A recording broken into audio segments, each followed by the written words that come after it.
Welcome to the master classes. कैसे हैं आप लोग? उम्मीद करता हूं अच्छे होंगे और फिट होंगे। तो बच्चों, फर्स्ट टर्म हमारा ख़त्म हो गया है। सेकंड टर्म अब हम शुरू करने जा रहे हैं। सेकंड टर्म के लिए आपको तैयारी करनी है। पार्टनरशिप में एडमिशन तक आप पढ़ चुके हैं और अब उसके बाद नेक्स्ट जो चैप्टर आता है that is retirement of a partner. तो आज हम उसको शुरू करेंगे। रिटायरमेंट ऑफ द पार्टनर को बिल्कुल एडमिशन जैसा ही है, बस थोड़ा सा रिवर्स करना है। पार्टनर आने की बजाय पार्टनर जा रहा है। ओके, तो कुछ नई चीजें सीखेंगे, कुछ अच्छी चीजें सीखेंगे। तो शुरू करते हैं आज की क्लास एक ब्रेक के बाद।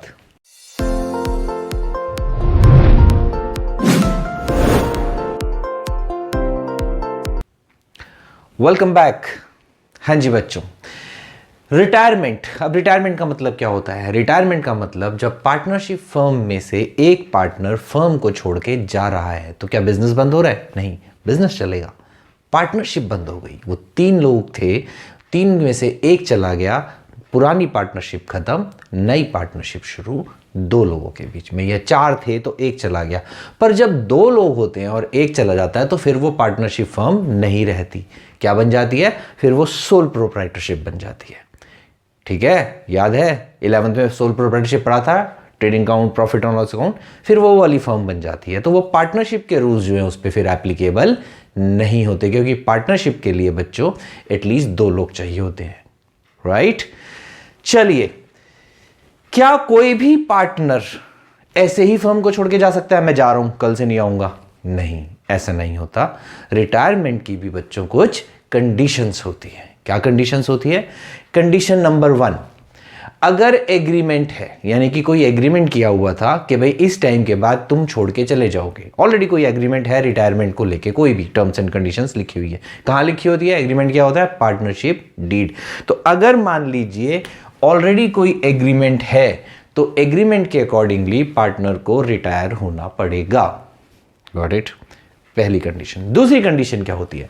अगर मान लीजिए कोई एग्रीमेंट नहीं है, अगर कोई एग्रीमेंट नहीं है बट सभी पार्टनर्स बैठ के एग्री करते हैं कि 3 पार्टनर्स या 4 पार्टनर्स है, उसमें से एक कहता है यार मैं छोड़ना चाहता हूं, मैं रिटायर होना चाहता हूं इस फर्म से, कुछ और करूंगा, अपना करूंगा, या मैं कुछ और करूंगा, अब अपनी हॉबीज को परस्यू करूंगा। कुछ भी, कोई भी रीज़न हो सकता है। बहुत सारे ऐसे लोग होते हैं जो काम छोड़ के अपने बाद की लाइफ में, यानी कि 50s में आके अपना रेगुलर काम छोड़ के, जैसे पैसे कमा रहे होते हैं उसको छोड़ के अपनी हॉबीज़ को परस्यू करते हैं। मैं एक ऐसे इंसान को जानता हूँ जो एक बहुत अच्छे बैंक मैनेजर थे, यानी कि एक बहुत अच्छी पोस्ट पे थे, और उनका मन था सीए करने का बच्चों। तो उन्होंने 50 की एज में रिटायरमेंट ली बैंक से, वरना वो 10 साल और कमा सकते थे, अच्छी सैलरी, अच्छे बेनिफिट, सब कुछ छोड़ के।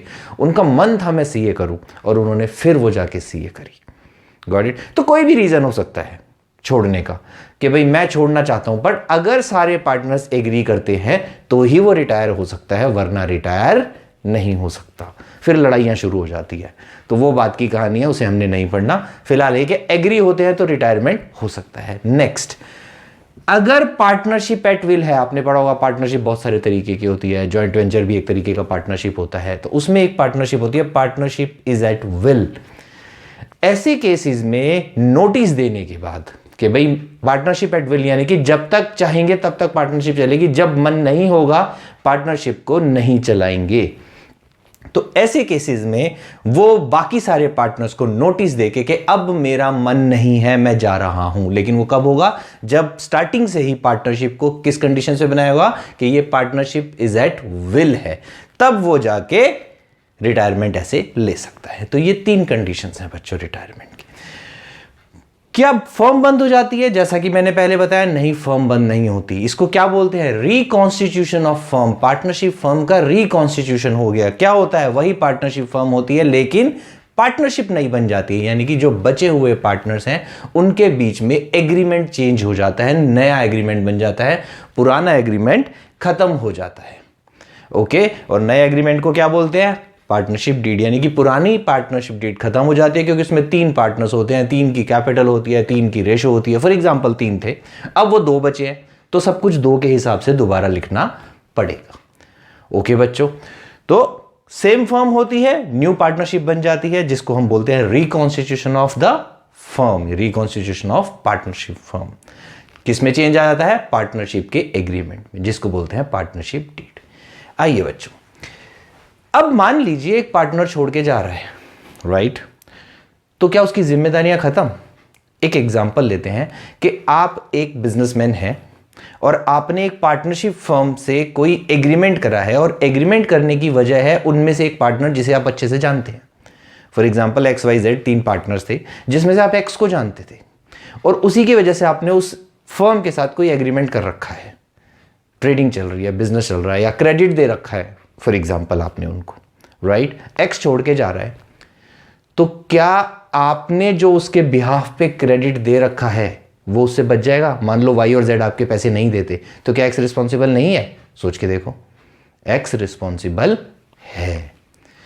तो जब भी पार्टनरशिप में से पार्टनर जाता है तो उसकी जो लायबिलिटी होती है, किसके लिए? X before retirement. किसके लिए? X before retirement. रिटायरमेंट से पहले के जितने भी एग्रीमेंट्स हुए हैं उनके लिए वो जिम्मेदार रहता है। उसकी जिम्मेदारी खत्म नहीं होती, उसकी लायबिलिटी खत्म नहीं होती।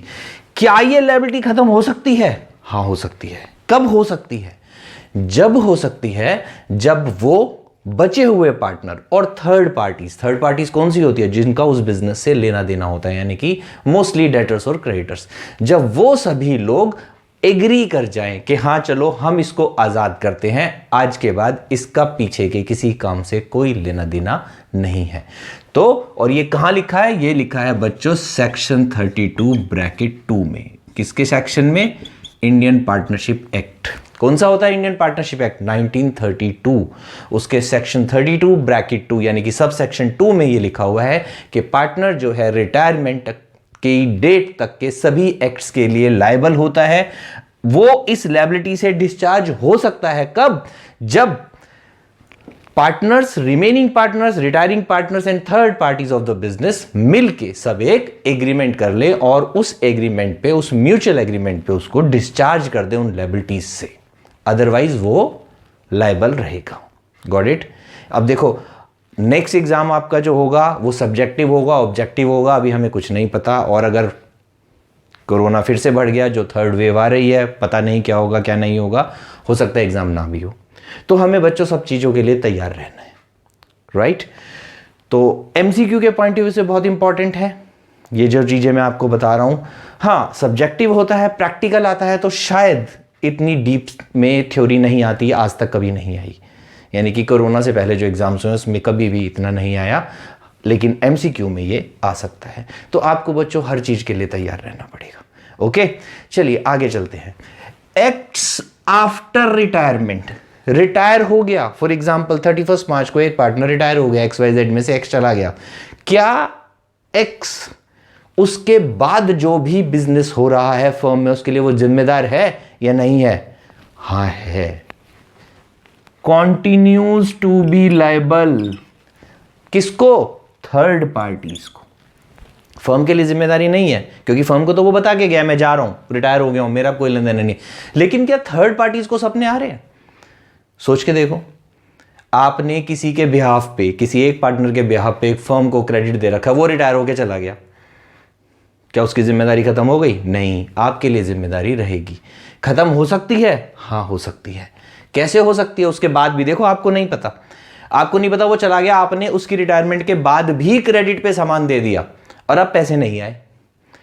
अब पैसे नहीं आए तो आप उसको बोलोगे भाई पैसे दे, वो कहेगा मैं तो रिटायर हो गया, मैं तो 31 मार्च को रिटायर हो गया, तूने तो उसके बाद सामान दिया है, मैं तो फर्म में था ही नहीं। वो कहेगा मुझे सपने आ रहे हैं, क्या तूने मुझे बताया तू रिटायर हो गया? मैं तो तेरे बिहाफ पे क्रेडिट दे रहा था ना। समझो इस चीज को बच्चों। पार्टनरशिप जो है ना बच्चों, वो बिल्कुल रियल लाइफ में चलती है। जैसे कि जो लोग इंसान काम करते हैं, पार्टनरशिप में आते हैं, ये सभी प्रॉब्लम वहीं से ही आती है, तभी रूल्स बनते हैं, ये सेक्शन सब सेक्शन बनते ही तब हैं। कब? जब एक्चुअल में केसेस सामने आते हैं, गवर्नमेंट लॉ बनाती जाती है, और क्या होता है। तो ये रियल लाइफ में होता है। आपने भी वैसे ही सोचना है कि आपने किसी के बिहाफ पे एक फर्म को क्रेडिट दे रखा था, वो पार्टनर चला गया, उसके बाद भी आपने क्रेडिट दे दिया, क्योंकि आपको तो पता है वो बंदा वहां बैठा है, पर बंदा तो है नहीं। अब क्या होगा? आप तो उसकी गर्दन पकड़ लोगे, वो कहेगा मैं छोड़ गया, कहेगा मुझे क्या पता। तो इसलिए वो लायबल रहेगा, क्योंकि आपको नहीं पता। क्या वो इससे बच सकता है? हाँ बच सकता है। कैसे बच सकता है? उसको एक पब्लिक नोटिस देना पड़ेगा। पब्लिक नोटिस कहाँ देते हैं? एक तो रजिस्ट्रार में, जहाँ पे पार्टनरशिप का रजिस्ट्रेशन होता है, वहाँ पे उसको नोटिस लगा के आना पड़ेगा। दूसरा, उसको न्यूज़पेपर में देना पड़ता है।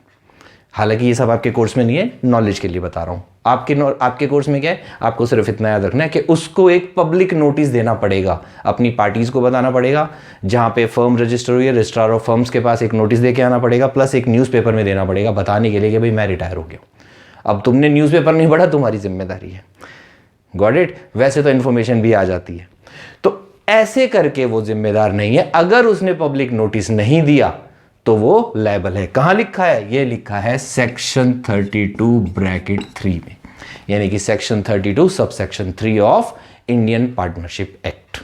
ओके बच्चों, ये वहां लिखा हुआ है। तो ये कुछ थ्योरी और बेसिक कॉन्सेप्ट्स हैं। नॉर्मली टीचर्स पढ़ाते नहीं है, बट मेरी आदत है डिटेल में पढ़ाने की, तो मैं तो पढ़ाऊंगा। ओके बच्चों, आगे आ जाइए। अब हम इस चैप्टर में क्या क्या पढ़ेंगे? थ्योरी इतनी थी, मेन थ्योरी जो पढ़ानी थी। बाकी तो प्रैक्टिकल बेस्ड थ्योरी है, वो आपको प्रैक्टिकल्स के साथ साथ सारी आ जाएगी। तो प्रैक्टिकल्स की प्रैक्टिस करेंगे, साथ में सारी थ्योरी भी सीखेंगे। अब प्रैक्टिकल्स में किस किस चीज़ की प्रैक्टिस करेंगे? देखिए, किस किस चीज़ का काउंटिंग ट्रीटमेंट होगा। सेम सारी चीज़ें एडमिशन वाली जो एडमिशन में पड़ी है। न्यू रेशो निकलेगी, और क्या निकलेगी? गेनिंग रेशो निकलेगी। उसमें क्या निकलती थी? सैक्रिफाइसिंग। यहाँ क्या निकलेगी? गेनिंग, क्योंकि एक पार्टनर जा रहा है तो उसका शेयर बाकी के पार्टनर्स गेन करेंगे। देन ट्रीटमेंट ऑफ गुडविल, जब पार्टनर आता है तो गुडविल लेके आता है, जाएगा तो लेके भी तो जाएगा ना, ऐसा थोड़ा ना छोड़ जाएगा। कौन छोड़ेगा? भाई मैंने बनाई है तुम्हारे साथ मिलके गुडविल, कैसे छोड़ दूं? लेके जाएगा। Then revaluation of assets and reassessment of liabilities. Liabilities का रिवैल्यूएशन नहीं होता, याद रखना, रीअसेसमेंट होता है। एसेट्स का रिवैल्यूएशन होता है। ओके बच्चों, एग्जाम में क्वेश्चन भी आया है। चलिए, amount due to retiring partner, उसके बाद क्या करते हैं? जो जा रहा है उसका हिस्सा निकालो फर्म से। जब नया पार्टनर आता है तो कैपिटल लेके आता है, जो जाएगा वो लेके भी तो जाएगा अपना हिस्सा। तो सारी चीज़ों की कैलकुलेशन होती है। सेम रिवैल्यूएशन का प्रॉफिट, कोई रिजर्व्स हैं, उसकी कैपिटल का हिस्सा है, कोई लॉसेज हैं, सब चीज़ों की एडजस्टमेंट होने के बाद उसकी अमाउंट निकाल लेते हैं कि कितना अमाउंट देना बनता है। फिर देंगे कैसे? ऐसा नहीं होता कि हाथों हाथ दे देते हैं, कई बार उसके लोन में ट्रांसफर हो जाता है, उस लोन की ईएमआई भी बनती है, धीरे धीरे करके भी देते हैं। तो ये सब प्रैक्टिकल क्वेश्चंस में आएगा। देन एडजस्टमेंट ऑफ कैपिटल्स, आपने पार्टनरशिप में एडमिशन में पढ़ा होगा, बट कुछ ही बच्चों ने पढ़ा होगा, क्योंकि बाद में ये हो गया था कि ये कोर्स में नहीं है। एडजस्टमेंट ऑफ कैपिटल से पहले तक का पढ़ा होगा, अब पता नहीं ये एडजस्टमेंट आएगा या नहीं आएगा, लेकिन फिलहाल कोर्स में होता है, ये चैप्टर में है ये। Okay, then balance sheet of the new firm, जो न्यू फर्म बनी उसकी फिर से हम बैलेंस शीट बनाएंगे। तो बच्चों ये सारी चीज़ें जो है हम सारी की सारी चीज़ें पढ़ेंगे। 6-7 चीज़ें लगा लो, 6 लगा लो या 7 लगा लो इसको मिला के। तो ये टॉपिक्स हमने अब कवर करने हैं धीरे धीरे करके, जो हम 1 बाय 1 हर क्लास में कवर करते जाएंगे। हाँ जी बच्चों, तो ये था हमारा थ्योरी पार्ट। तो जो बेसिक थ्योरी है इस चैप्टर की, जो मेन की पॉइंट्स थे मैंने आपको सारे बता दिए, जो हमने पढ़ना है। अब हम प्रैक्टिकल शुरू करेंगे अगली क्लास से, जहाँ पे हम सबसे पहले रेशोज को करेंगे और 1 बाय 1 एक एक क्लास में एक एक टॉपिक को कवर करते जाएंगे। छोटी छोटी क्लासेस, छोटे छोटे टॉपिक्स। और अब हम बच्चों कुछ शॉर्ट्स भी डालने जा रहे हैं यूट्यूब पे। आपको पता है शॉर्ट्स चल रहे हैं 1 मिनट के, जिसमें हम एक एक चीज़ को धीरे धीरे एक्सप्लेन करते जाएंगे। यानी कि फटाफट शॉर्ट्स देखो, फटाफट कॉन्सेप्ट्स को सीखो, जिसमें मैं कोशिश करूंगा कि जनरल एंट्रीज, सारी डेफिनेशन, सारे सेक्शन, सारे रूल्स एक एक करके आपको बता दूं। यानी कि आप उन शॉर्ट्स को भी देख लोगे अच्छे से, 1-1 मिनट की वीडियोस, तो उससे भी आपको पूरे चैप्टर का एक ओवरव्यू मिल जाएगा। यानी कि क्लास देखने के बाद रिवीजन करने के लिए पूरी क्लास देखने की जरूरत नहीं है, आप क्या कर सकते हैं, वो शॉर्ट्स देख सकते हैं। ओके बच्चों, तो चलिए आज की क्लास यहीं खत्म करते हैं। अगली क्लास में प्रैक्टिकल के साथ शुरुआत करेंगे। तब तक के लिए tata bye bye and please take care of yourself. और लाइक कर देना, सब्सक्राइब कर लेना, चैनल नहीं करा है तो अपने फ्रेंड्स के साथ शेयर भी जरूर कर देना। ओके बच्चों, बाय।